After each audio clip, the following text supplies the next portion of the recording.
I would rather die than live to become a slave to any tribe in Nigeria, Governor Samuel Ortom laments. The governor of Benue State, Governor Samuel Ortom, has said it is better for him to die than live to become a slave to any tribe in Nigeria. He said this while reacting to the insecurity problems in Benue State. He said that every tribe in Nigeria should live and allow others to live in peace. He also said he's tired of the frustrations some tribes are causing other tribes in Nigeria. He suggested that every tribe should live in their various ways and allow others to live, not frustrating others. He said some tribes in the country are trying to hijack the country as their own. I'd like to specifically mention what tribe. The herdsmen are undoubtedly causing a lot of problems in Nigeria, and no one is saying anything about it. Some tribes are trying to make the country their own, where they can frustrate others and live happily. They want to turn others into slaves while they rule the country. Governor Ortom condemned it and also preferred to die than live and swallow anyone and to turn him into a slave in Nigeria. Some tribes are trying to hijack the country and turn others into slaves, Governor Samuel Ortom said.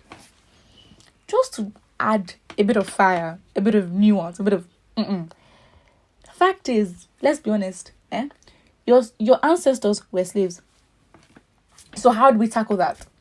Fact is, we just need to put our pride down, because it's a thing where with your peers or with those that you see or in this are in the same class as you, like, you know what, I'd rather die than be a slave. But that is not the point. I mean, yes, you want to protect your tribe, but let's face the reality of the situation. Can we just maybe it is our division that would actually unite us, in the fact that we would just choose to respect the fact that we are different. We were not even meant to be together. Colonization, imperialism, these things, they've brought us to where we are today. So us fighting each other means that those that put us together, they've won. In fact, they're even happy that they've left us, because now look at the mess that they have created with people that do not genuinely like each other. Before colonization, before imperialism, how were we doing things? Because you cannot say that, I mean, yes, so how small were our kingdoms? I really doubt it. The Benin kingdom was huge. And I'm sure that there are parts of the Yoruba land that actually, overlaps with Benin Republic, and parts of the southeast and Igbos that also lies with Cameroon. So it's a thing where it's like, we're colonized. Let's just face and accept that reality. The more we fight each other, this is what happens. And this is how we're always going to lose. It all goes back to the mentality and how we think. We need to be nationalized. We need to have a sense of unity. If it's in the fact that we're going to be united because we are so different and we're divided, then so be it. But again, it's like you cannot also question and you cannot also blame, smaller tribes that are not as big as some popular tribes, where they're like, we need to protect ourselves. I mean, the government is doing a very inadequate job in protecting and uniting its citizens. And over the years, different tribes have had to come up with their own security force and security outfit. Because of what? Because the government is not doing it. So then we take initiative and do the work. So we help the government do their own job. So it's like, when the government has become so complacent and complicit and literally lazy, we help them and we then take over their tasks. I mean, at the end of their survival, we cannot wait until you come and save me. Is it until when you come and destroy my land, that's when I know I need to protect myself? Of course not. But this is what happens. Everyone is so selfish. Everyone is so divided. And it is very, very sad, whereby we don't want a situation where, because power lies in the north, or because the people from a certain area of Nigeria are causing too much problems, because fact of the situation is that they are. I mean, we have to be careful, because now people are going to go into different theories that they're actually not even Nigerians and they're from other places. That is a whole different conversation. However, it's like every country has its problems. At the end, it's like, grow up. It's literally such a pain. Just grow up. You're not the only corrupt country. You're not the only country that has diverse tribes. You are not the only country that people are fighting each other. Why do you just not choose to do the right thing? So it's now when you have subsections that want to leave. Of course they want to leave. It's such a problem. We cannot unite. And so it's a thing where, how can you establish yourself without being forceful? I mean, the situation forces you to be forceful and aggressive. And it's like everyone cannot be like that because it's going to cause so much problems. But I think education and reforming of the mind and the way we think is where the core of these issues are at. We really don't like each other. We get it. I think it just gets to a point, the conversation is just getting repetitive again and again and again. In simple terms, just grow up, And you question, grow up to who?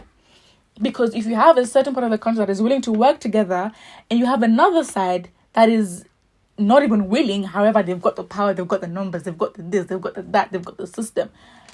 You cannot say there is no solution. It is very impossible. You cannot say there is no solution. And that is why, because Nigerians have literally taken the role of government themselves, where they have to cater to their own needs.